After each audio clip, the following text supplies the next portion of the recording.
İndi Teymur bu cığırı kim çəkibdi belə? Kənd cəmaatı. Kənd cəmaatı. Çox qəşəng elib. Kəndlər arası at yoludur da, yəni. Çox qəşəng eliblər. Belə mənə başa. At inək o qədər gedir ki, bura geçən prestanəyə möhkəm olur. Bu cığırdan sonra İngilvarin şey var, açılır. Hoppa.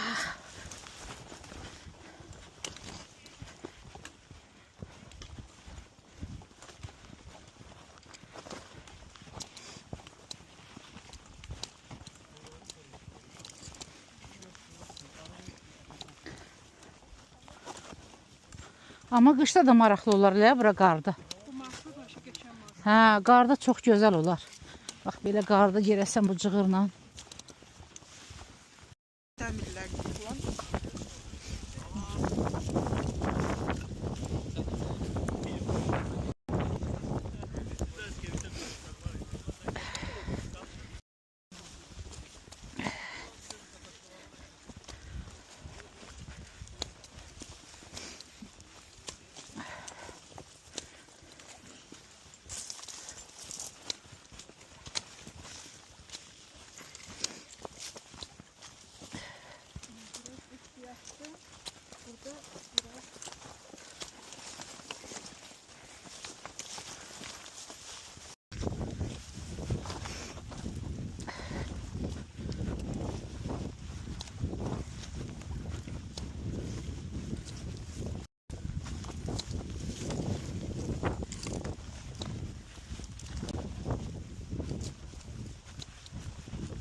Biraz müəyyən bir hissədən sonra çay yatağına düşəcəyik.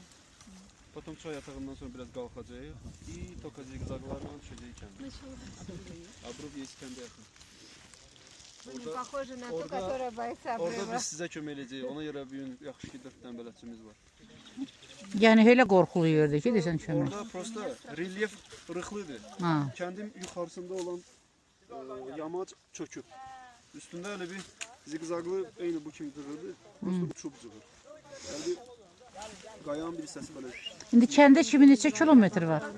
Biz həmin o 100 metrəni zigzagvari düşəcəyik. Problem deyil. Getdik. Kömək eləyəcəyik.